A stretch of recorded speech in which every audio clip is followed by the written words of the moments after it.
नमस्कार दोस्तों, welcome to learn more MCQs. स्वतंत्र भारत के पहले कानून मंत्री डॉक्टर भीमराव अंबेडकर जो संविधान के शिल्पकार थे, उन्होंने समाज में न सिर्फ दलितों के लिए ही कार्य किए बल्कि महिलाओं के लिए भी वह काफ़ी प्रयत्नशील थे।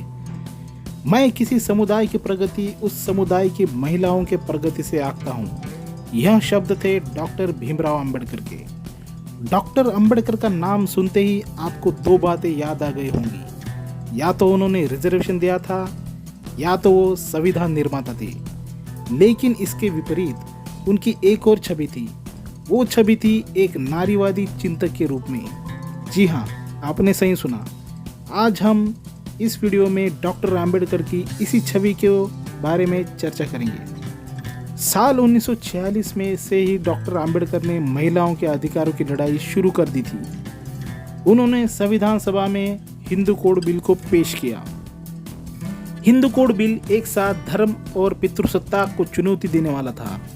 यह बिल महिलाओं को एक साथ कई अधिकार देने वाला था, जिन अधिकारों से वो हजारों साल से वंचित थी। इतने सालों से उनके बारे में, उनके हक के बारे में किसी ने नहीं सोचा था, लेकिन भीमराव अंबेडकर ने उनको यह आधिकारिक तौर पर उनका संवैधानिक हक देने के लिए बहुत ही आग्रही थे। यह हिंदू कोड बिल महिलाओं को तलाक का प्रावधान देने वाला था, उन्हें पुरुषों के बराबर काम करने का अधिकार देने वाला था। हिंदू धर्म के ग्रंथों के अनुसार महिलाओं को पुरुष जितना भी मारे, जितना भी पीटे, लेकिन वो महिला उनसे तलाक नहीं ले सकती थी। यह बिल उसको तलाक का प्रावधान देने वाला था।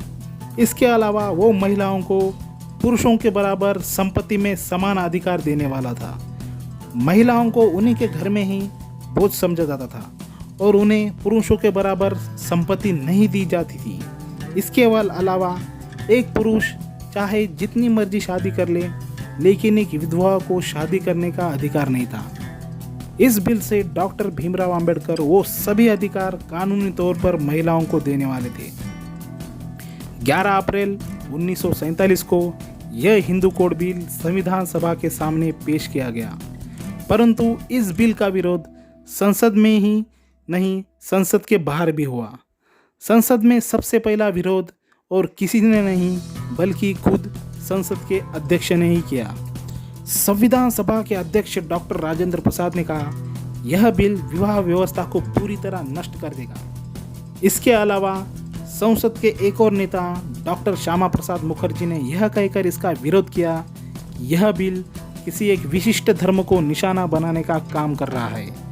लेकिन संसद में इसको लेकर बहस 3 साल तक चली। इस बिल का विरोध संसद में ही नहीं, संसद के बाहर भी हुआ। संसद के बाहर इसका विरोध करने वाले नेता थे स्वामी करपात्री महाराज। उन्होंने यह कहकर इसका विरोध किया कि अंबेडकर एक नीच कुल का नेता है, वो क्या जाने महिला अधिकारों की बात। इसके अलावा हिंदू संगठन जैसे राष्ट्रीय स्वयंसेवक संघ और हिंदू महासभा ने इसका विरोध किया।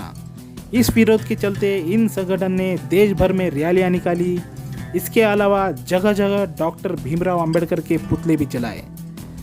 इस सब के चलते अब आप सोच रहे होंगे कि क्या सिर्फ पुरुषों ने ही इसका विरोध किया?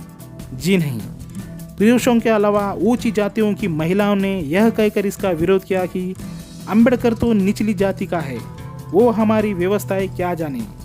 हम इस बात का विरोध करते रहेंगे। देश भर में चल रहे तमाम विरोध के बावजूद डॉक्टर भीमराव अंबेडकर ने हार नहीं मानी। वे लगातार इस बिल के पक्ष में संसद में अपनी बात रखते रहे, बहस करते रहे, लेकिन कोई परिणाम नहीं मिला। इससे दुखी होकर डॉक्टर भीमराव अंबेडकर ने 1951 में अपने कानून मंत्री पद का इस्तीफा दे दिया।